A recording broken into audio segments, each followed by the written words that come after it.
Nation of Fitin10, it is day 10 and we are 1/7 through the challenge, if you can believe that, 1/7. And again, that may not seem like much, but you can see how quickly this challenge will go. I guarantee you when the end of this challenge rolls around, you're going to say to yourself, wow, it actually went by quite fast. 70 days, in 70 days, you can make a big change. But this is really just something to kickstart what I hope to be habits for you, or habits that you will make and hopefully not break, right? You'll continue with them. Okay. Yesterday I talked about carbohydrates, why carbohydrates are something that we want to keep in the diet. Today I'm going to talk a little bit about fat, dietary fat. And if you are somebody around the age of me, you might remember when you were a child that foods that were high in fat were the evil foods. These were the foods that we were supposed to stay away from. These are the foods that are going to make us fat. And there is some truth to this in the sense of that a gram of fat, dietary fat, has on average about 9 calories. So it's a little bit over double the amount of calories in comparison to, say, a gram of protein or a gram of carbohydrates. But that's not to say we don't want them, and certainly we need them. And here are a few reasons why. Again, when I mention these reasons, this is not an exhaustive list. These are just some of the reasons. Number one, fats are necessary for lipid-based hormones. Things like, especially our sex hormones, testosterone, estrogen, progesterone, and these matter for both men and women, but also for the underlying structures of neurotransmitters, which these are the messengers that allow our nervous system to relay messages. Our brain is part of our nervous system. Movement is part of the nervous system in terms of what the nervous system does for us. Pain reception, etc. This is obviously a really, really important aspect to human physiology.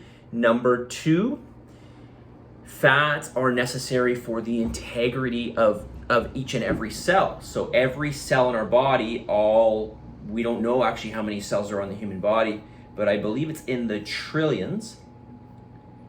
It's in the trillions. I'll say it again, we have well over 1 trillion cells in the human body. Every cell membrane is a bilipid layer. That is, it's a double layer of fat. And within that fat, we have even parts of it which are saturated fat, which I mentioned a couple days ago.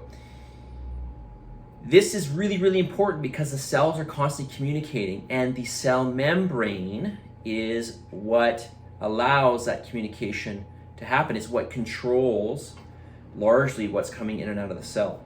So the cell membrane is really, really important. Number three, satiety. Of course, I talked about protein being very, very satiating. Fat is highly satiating as well. Number four, it reduces the release of sugars into the bloodstream. Just like fiber does this, protein to some degree as well. It slows the release of sugar into the bloodstream. And remember, when I talked about sugar being in the bloodstream, if sugar gets too high in the bloodstream, the body has to get rid of it. It's got to go somewhere, right? And this is largely done by insulin a hormone that's produced by our pancreas to help shuttle sugar elsewhere, get it out of the bloodstream because it is toxic if it's too high. But if we can slow down the release of sugar into the bloodstream by having things like fat and fiber and protein, this is a good thing. This is going to help, among other things, from us getting fatter, okay, or sugar being stored as body fat. It will also help with our reduction in developing type 2 diabetes. All right, let's get the message of the day. I've got more reasons, but I'm going to get the message of the day here. So let's do so. And I mentioned this in the beginning, habits over motivation and discipline. Habits over motivation and discipline. Often people will ask, I'm sure people maybe even asked you for a certain aspect, and you're like, how do you stay so disciplined to do such and such? How do you stay so motivated? But it's not. It's really about developing habits.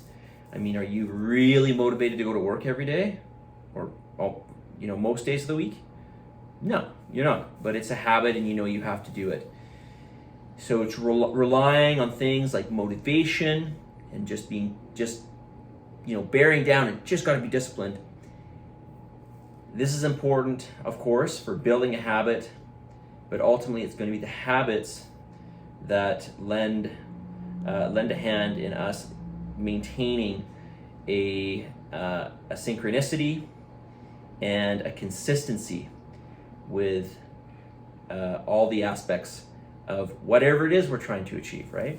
All the work that we need that goes in hand to help us to, in this case, lose body fat, build strength, improve our cardiorespiratory capacity,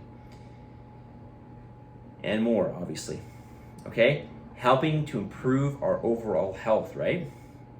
Okay, positive energy, positive vibes, believe in yourself for the love of God, give some gratitude, and I will talk to you guys all tomorrow.